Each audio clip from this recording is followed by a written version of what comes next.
AITA for refusing to help my parents after they used my college fund on my brother? My name is Aurelia, I'm 43, and I live alone in a quiet townhouse on the outskirts of Dayton, Ohio, with too many books, one spoiled rescue cat, and a mortgage I pay on time because I learned early that nobody was coming to rescue me. I work as an operations manager for a medical supply company, which sounds boring until you realize I basically get paid to keep disasters from turning into bigger disasters. That skill came from my family long before it came from my job. The main people in this story are my parents, Dennis and Marlene, and my younger brother Mason. Mason was never called the favorite out loud. He was just the one who got the help, the patience, the second chances, the car, the graduation party, the wedding deposit, and eventually the money I thought I had saved for my own future. I don't live extravagantly. I live carefully. There's a difference. I drive an 8-year-old Subaru, buy store-brand coffee at Kroger, keep receipts in labeled folders, and check my mortgage payment confirmations the way some people check social media.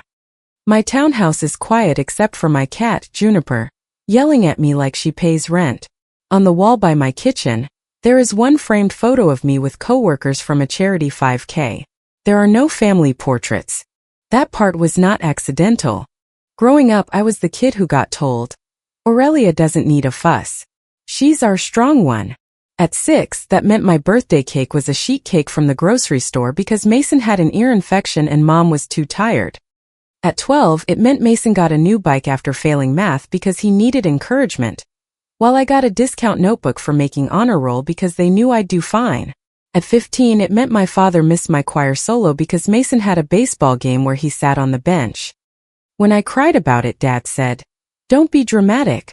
Your brother needs us differently than you do." Differently always meant more. The clearest memory is from when I was 16. I had a severe fever, and my throat was terribly infected. Mom and Dad were at Mason's wrestling banquet. I called twice. Mom whispered over the noise, "Honey, can you handle it? Mason is about to get his certificate." So I drove myself to urgent care with a towel on the driver's seat because I was sweating through my shirt. I had our insurance card in a sandwich bag and $20 from babysitting folded in my pocket. In the fluorescent waiting room, a nurse looked over her clipboard and asked, "Is a parent coming?" I said, "No. They know I'm here." She paused just long enough for me to understand that what I considered normal was not normal at all. When I finally graduated from community college years later than I had planned, after night shifts and weekend doubles and crying in my car between classes, my parents missed the ceremony because Mason's car had supposedly broken down 2 counties away. I remember standing in the gym in my cap and gown, watching the doors every few seconds like a fool. A coworker named Denise took my picture in front of a fake fern. Mom called afterward and said, "Honey, you know Mason panics with car stuff. You understand." I did understand. That was the problem. I understood that Mason's inconvenience outranked my milestones. I understood that my disappointment was less important than his discomfort. I understood that if I made myself easy to neglect, everybody would praise me for being mature. For a long time I mistook that praise for love. The phone call came on a Thursday afternoon while I was leaving work. I had just spent 2 hours untangling a shipping issue involving backordered surgical gloves, 3 annoyed clinics, and 1 driver who swore he had delivered something he absolutely had not delivered. My phone rang as I was unlocking my Subaru. "Mom." Her voice was sugary in a way that made my shoulders tighten before she finished saying hello. "Aurelia, sweetheart, are you busy Sunday?" "Hello to you too, Mom. Don't be like that. I just want to have you over for dinner. Your father hasn't been himself, and we need to discuss some family matters." I leaned against my car and watched a plastic grocery bag skate across the parking lot in the wind. "Family matters? You know your father doesn't like asking for help. Then why does this sound like you're asking for him?" There was a small silence. Then she sighed, the kind of sigh she used to use when I was making things harder by noticing them. "It would mean a lot if you came with an open heart." That phrase sat in my stomach like spoiled milk. I went home, fed Juniper, opened my mail and paid a small medical bill from my annual checkup. Then I placed the dinner on my calendar, not because I wanted to go, but because I knew ignoring it would only bring more calls, more sighs, and more relatives telling me I was being difficult. The first visit was supposed to be private. Mom said Sunday dinner, but she asked me to stop by earlier before everyone else. I drove to the split-level house where I grew up, the one with the faded blue shutters, a cracked walkway, and matching mailboxes up and down the street. It was the kind of neighborhood where people watered their lawns at exactly 7 in the morning and pretended not to notice when something ugly got taped near a front door. There was something ugly taped near theirs. A foreclosure notice. It was folded slightly at the corner, like Dad had tried to peel it off and changed his mind. My hand froze above the doorbell. Through the glass I could see the hallway with old family photos lined up in dusty frames. Mason's little league picture was still centered at eye level. My college graduation photo was nowhere. Mom opened the door before I knocked. "Don't look at that out here. Come in." The house smelled like pot roast, dust, and the lemon furniture polish she only used when she wanted company to think everything was fine. In the kitchen, mortgage statements and medical bills were stacked beside a ceramic fruit bowl full of fake grapes. Dad sat at the table with his pill organizer near his elbow, looking older than I expected and angrier than he had any right to be. "We didn't want you finding out like this," Mom said. "By seeing the public notice on your front door?" Dad rubbed his forehead. "We're not asking for a handout. We're asking our daughter to stand with us." I set my purse on the back of a chair. "How much?" Mom's eyes filled quickly. Too quickly. Enough to stop the bank from taking the house. "How much?" Dad looked down at a statement. $38,600 with arrears and fees. And there are medical bills from my heart procedure. Insurance covered most but not all. Several thousand. We're trying to sort out Medicare paperwork and hospital billing. I stared at them. My first feeling was not anger. It was the old automatic calculation. How much do I have in emergency savings? What could I move? What would happen if I refinanced? How long would it take to recover? That scared me more than the number. Mom reached across the table and touched my wrist. "You've always been better at handling things." I pulled my hand back gently. "That wasn't a compliment. That was a job you gave me." Her mouth tightened. Dad leaned back. "Don't start," he said. "Start what?" "Keeping score." I let out one humorless breath.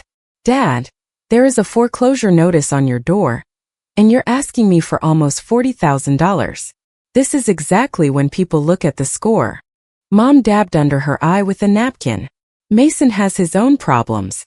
His business never really recovered after that food truck mess, and he has the kids and credit issues. We can't pressure him the way we can talk to you." "Why not?" Dad folded a paper napkin into a hard little square. "Your brother has already done what he can." The line sounded rehearsed. Not true. Rehearsed. "Where is he?" I asked. Mom looked toward the counter. Dad looked toward the window. "Busy," Dad said. "If this is family business, why isn't the family member you spent the most on here?" Dad's face went red. I said don't start keeping score. Mom tried to soften her voice again. "Aurelia, we always knew you wouldn't turn your back on us." There it was. Not hope. Not apology. Expectation. I left without promising anything. Mom hugged me at the door, her cheek dry against mine, and whispered, "Pray on it." I did not pray. I went home and made toast for dinner because my stomach was too tight for anything else. By Monday morning, the group text started. The chat was called Family Support, which told me everything I needed to know before I opened it.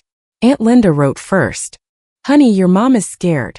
Whatever happened years ago, don't let money harden your heart." My cousin Erin added, "They're your parents. No family is perfect." Another cousin wrote, "There are two sides to every story." I stared at my phone in the break room at work while my coffee went cold. Nobody asked what I had been told. Nobody asked what I could afford.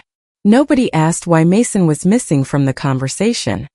They had been given a version where I was the stable daughter with a townhouse and a good job, and my poor aging parents were too proud to beg. I typed funny. They decided money was worth more than me first. Then I deleted it. Nina Patel, my closest friend and coworker, sat across from me with a paper cup of tea and narrowed her eyes. Nina has known me for 9 years and has the unnerving ability to tell when I am pretending to be fine. "Family?" she asked. I turned the phone around so she could read. She made a low sound. "Did they apologize?" For what specifically? For anything. For needing help. For how they treated you. For putting this on you. Pick a category. I laughed once, but it had no humor in it. They said they always knew I'd be there. Nina put her cup down. That's not an apology. That's a strategy. That sentence stayed with me all day. After work I called Mason. He didn't answer. I called again the next evening. No answer. Then at 10:46 p.m., he left a voicemail instead of calling back. Aurelia, I don't know what they told you, but I'm not taking them in. I've got my own bills, my own family, my own stress. They need to figure it out. I'm not getting dragged into mom and dad's mess. His tone was casual, almost bored, like he was declining an invitation to a bad restaurant. I saved the voicemail. Then I did what I do when something smells wrong. I started gathering records. I pulled my tax boxes from the closet. I searched old email folders. I logged into my bank archives and downloaded statements as far back as the system would let me. I had folders labeled medical, mortgage, taxes, car, work, and family, because chaos is less terrifying when it has tabs. At first, I wasn't sure what I was looking for. I just knew my memory deserved backup. There were old payment confirmations from years of small help. $300 when Mom said the furnace repair came in higher than expected. $500 when Dad said property taxes had surprised them. $1,000 when Mason needed rent and Mom framed it as keeping peace for the grandkids. Grocery deliveries after Dad's surgery. A hospital billing department payment I made because Mom was crying too hard to understand the deductible. None of it individually ruined me. That was how they got away with it. They never asked for enough to sound outrageous until now. They just kept taking pieces. Then I found the transfer from when I was 19. I knew the amount before the PDF loaded. $4,800. It had taken me 2 years to save that money. I worked at a diner, babysat for a neighbor, cleaned offices with a woman from church on Saturdays, and kept a notebook where I wrote my community college goal at the top of every page. Tuition, books, parking pass, cheap laptop. Back then, Mom and Dad sat me down in the living room. Mason was on the couch, silent and pale, pretending to watch TV. Mom had been crying. Dad said they were behind on the mortgage and utilities. He said they were embarrassed. He said they would pay me back. This is what family does, he told me. We all give a little so none of us fall. I remember handing over the cashier's check and feeling proud in a sick, childish way. I thought I had finally become necessary enough to be loved. They never paid it back. I delayed school, picked up extra shifts, and started over. Seeing the transfer again made my hands go cold. But the bank statement alone didn't prove anything except that I had given them money. I kept digging.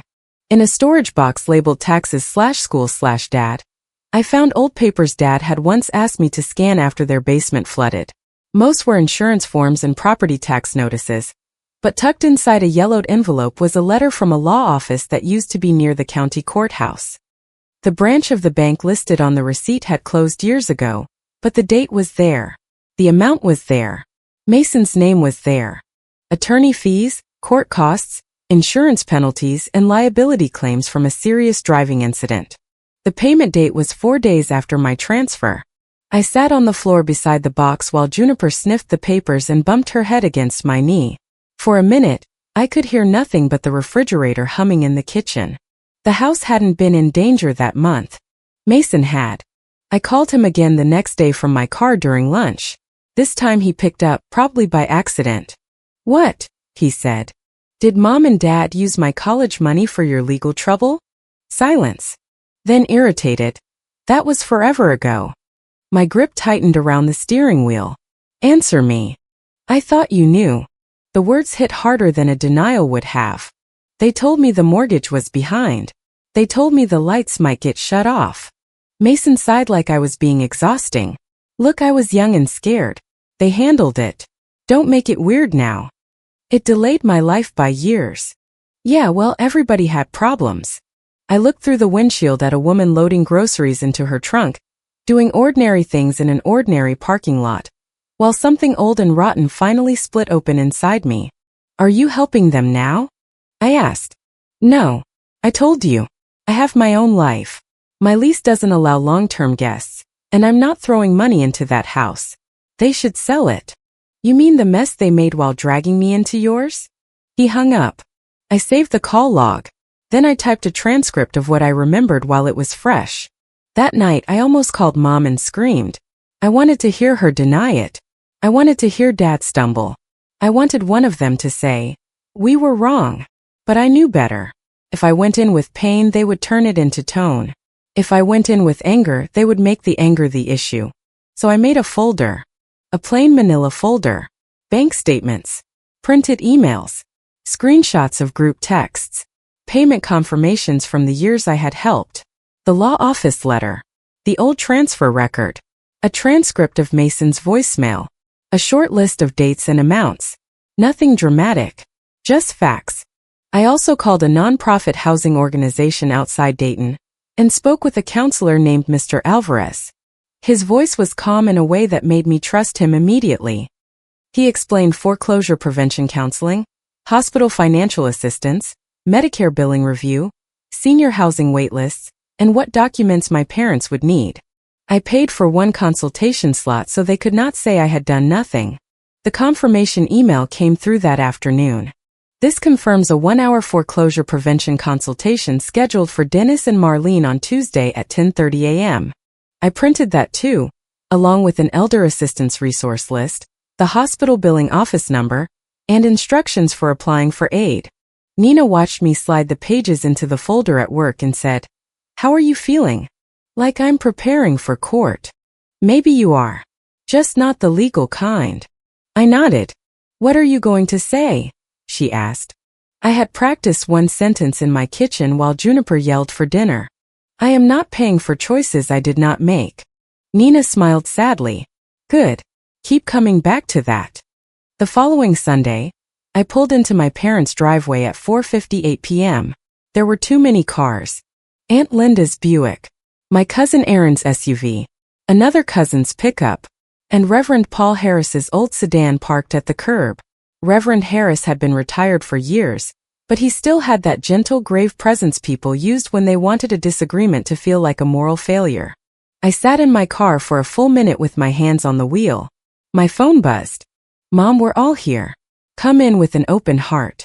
I put the manila folder in my purse and went inside. The dining room had been set like a holiday, except nothing felt warm. Folding chairs were squeezed between the old wooden ones. Sweet tea sweated in a pitcher. Green beans sat in a casserole dish. The pot roast had clearly been kept warm too long and had gone gray at the edges. A store-bought pie waited on the sideboard in its plastic shell. Everyone smiled too politely. "I thought this was dinner," I said. Dad stood at the head of the table. "It is. We just thought it would be good to have people who love us here." "You mean witnesses?" Mom flinched. "Aurelia." Reverend Harris gave me a small nod. "Your parents are going through a hard season. Sometimes families need support around the table."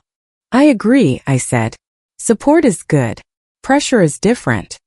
Aunt Linda patted the chair beside her. "Sit down, honey.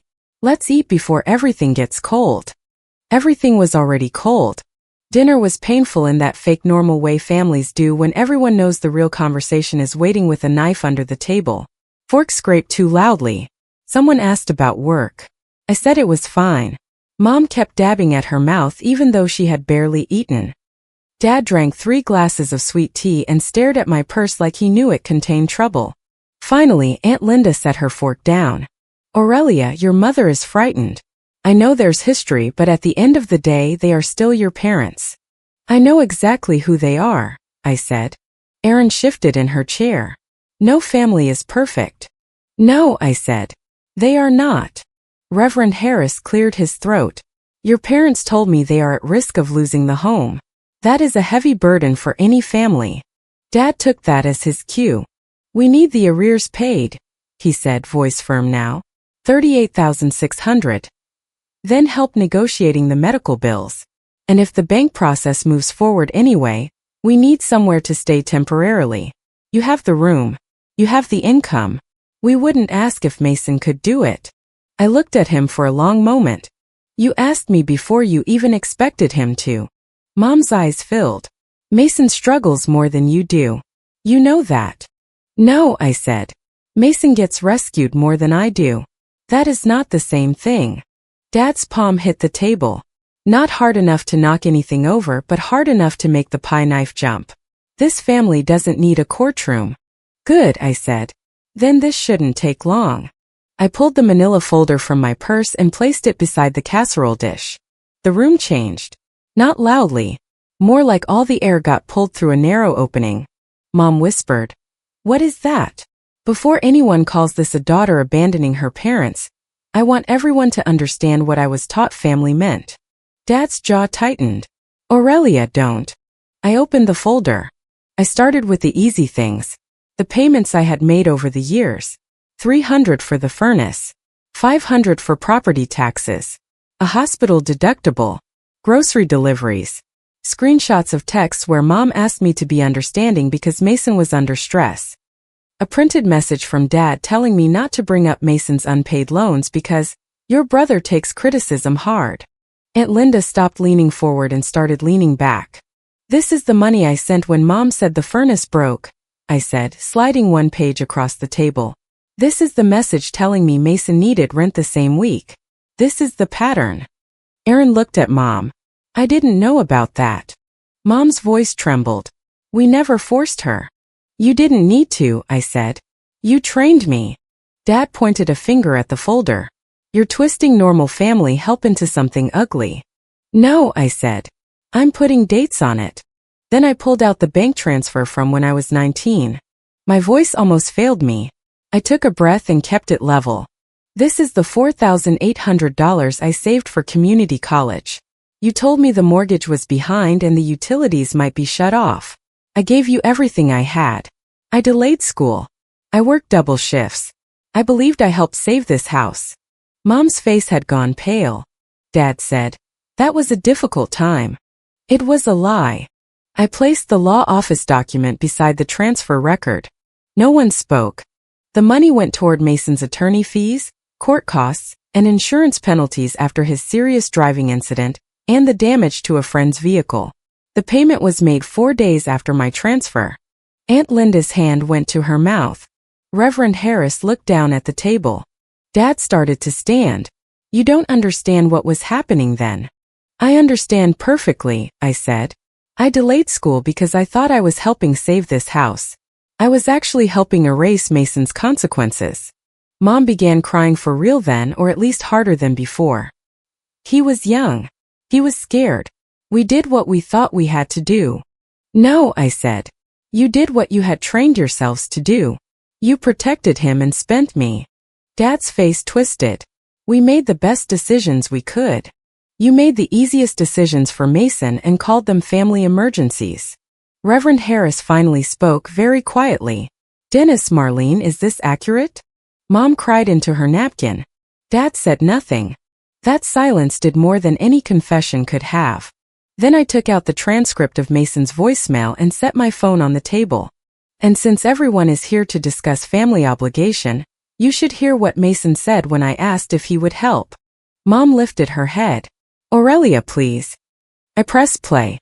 Mason's voice filled the dining room, tinny and careless. Aurelia, I don't know what they told you, but I'm not taking them in. I've got my own bills, my own family, my own stress. They need to figure it out. I'm not getting dragged into Mom and Dad's mess. The silence afterward was the cleanest sound I had heard in that house. Aunt Linda stared at her plate. Aaron looked embarrassed. Reverend Harris folded his hands and closed his eyes briefly, not like he was praying, but like he needed a second. Dad looked at Mom. Mom looked at the table. I put my phone away. You didn't call me because I'm your daughter, I said. You called me because Mason said no. Mom shook her head. That's not fair. It is exact. Dad's voice hardened again, because anger was easier for him than shame. So you're really going to let the bank take your mother's home? I am not paying for choices I did not make. After everything? Mom said. We're still your parents. And I am still the daughter you lied to. Aunt Linda whispered. Aurelia, I didn't know. I believed her. That surprised me. Linda was nosy, judgmental, and too loyal to Mom, but she looked genuinely shaken. I know, I said. That's why they invited you. Dad pushed his chair back. You're cold. I don't understand when you became so cold. I looked around the room I had once cleaned before holidays while Mason played video games. I looked at the hallway where his photos still hung. I looked at my mother crying because the consequences had finally arrived at her own door instead of mine. I am not cold, I said. I am done being useful at my own expense. Then I slid the final packet across the table. This is the help I am willing to give. It is not cash and it is not my home. There is a foreclosure prevention consultation scheduled for Tuesday at 10:30 with Mr. Alvarez. I already paid the fee. This packet has the housing counselor's number, elder assistance resources, the hospital billing department contact, Medicare paperwork instructions, and senior apartment options. I will not pay the arrears. I will not co-sign anything. I will not move you into my house. Mom stared at the packet like it had insulted her. Dad said, "So you're just going to walk away?" "No," I said. "I am walking back to myself." Reverend Harris reached for the packet and gently turned it toward my parents. "You should take the appointment." Dad glared at him. "I didn't ask you to take her side." The Reverend's expression did not change. "You asked me to witness a family matter. I am witnessing it." That was when I stood. Mom grabbed my wrist. Not hard but with panic. "Aurelia, please. Don't punish us." I looked at her hand until she let go. "You still think the punishment is me refusing," I said. "You don't understand that what you did already happened. I'm just not funding it anymore." I left without touching the pie. Nobody followed me outside. The foreclosure notice was still taped near the door. The neighborhood was quiet. A man across the street pretended to adjust a sprinkler while watching me get into my car. I sat behind the wheel and waited for shaking hands that never came. I felt hollow but not weak. My phone started buzzing before I reached the main road. Mom, Dad, Aunt Linda, Mom again.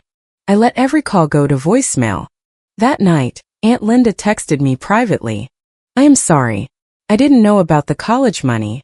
Your mother told us you were refusing because you didn't want to be inconvenienced." I wrote back, "Thank you for saying that." She replied a minute later. "Mason told them he can't get involved." I stared at the message, then set the phone face down. The next week confirmed it. Mason blocked my parents after Dad asked him for money. He told one cousin his apartment lease didn't allow guests, which might have been true, except he also posted vacation photos from Myrtle Beach 4 days later. Beach drink in hand. Sunglasses. Caption about needing peace. When Aunt Linda told me, she sounded disgusted. "Your brother said he can't get involved," she said. I was standing in my kitchen, opening a can of food while Juniper screamed like a tiny landlord. "He learned that from them," I said. "Just not the way they expected." My parents went to the counseling appointment because Reverend Harris drove them. I know because Mr. Alvarez sent me a brief confirmation that they attended, nothing more. I did not ask for details. Their finances were no longer mine to manage. Over the next 2 months, the respectable family image cracked in slow, practical ways. Mom stopped posting vague Facebook quotes about loyalty after one of my cousins commented, "Maybe loyalty starts with telling the truth." Dad stopped holding court after church. People knew. Not everybody, but enough. The story was no longer just poor Dennis and Marlene with their cold daughter. They listed the house. Not because I forced them, because the numbers forced them. The arrears were too high, the medical bills were still tangled, and Mason was nowhere to be found except online, smiling in places he had no money to be. I went over once more, not for dinner. Reverend Harris asked if I would drop off copies of a senior housing application because their printer had stopped working. I considered mailing them. Then I decided I could enter that house one more time without surrendering anything. The living room was full of boxes labeled kitchen, linens, garage. Dad's recliner had a piece of masking tape on it for the estate sale. Mom moved around me carefully, avoiding my eyes. Dad looked smaller without the house acting like proof that he had done everything right. "You could still help us keep it," he said as I handed him the paperwork. There it was again. Smaller but alive. "No," I said. Mom's lips trembled. "This senior apartment is so small." "It is what the counselor said you can afford," Dad muttered. "Must feel good." I almost laughed, not because it was funny, but because he still thought my boundary was revenge. He could not imagine that I didn't want to hurt him. I wanted to stop disappearing. It doesn't feel good, I said. It feels finished. They didn't end up homeless. They ended up in a small senior apartment with a laundry room down the hall, a rent they could manage, and a very bruised sense of themselves. Mom sold most of her holiday dishes. Dad sold the recliner and the snowblower. Aunt Linda helped them move. Reverend Harris kept taking them to appointments. Mason sent no money. I did not co-sign. I did not give cash. I did not offer my guest room. I did send one final email with the hospital financial assistance link and the Medicare billing contact, because being boundary did not require being cruel. Mom replied with one sentence. I hope someday you understand how hard this has been for us. I did not answer. A month after they moved, I drove past the old house because it was on the way back from a client site. The shutters had been repainted by the new owners, a darker blue. There were kids' bikes in the driveway. The foreclosure notice was gone. The matching mailbox had a different name on it. For a second, I expected grief to knock the wind out of me. Instead, I felt tired. Sad, yes, but mostly tired in the way you feel after carrying something heavy and realizing you can finally set it down. At the next red light, I cried. Not loudly, not dramatically, just a few tears while my turn signal clicked and Juniper's bag of cat food sat in the passenger seat. My phone was silent. No missed calls I needed to answer. No emergency I had been assigned without consent. I went home to my quiet townhouse, fed my spoiled cat, put my keys in the blue bowl by the door, and filed the manila folder in the back of my cabinet. I didn't throw it away. Maybe someday I will. For now, I like knowing the truth has a place and it is not inside my body anymore. For the first time in my life, I drove away from that house knowing the person who had been abandoned was never them. It was me. If you liked it, don't forget to leave a comment and support the channel by subscribing. See you in the upcoming stories.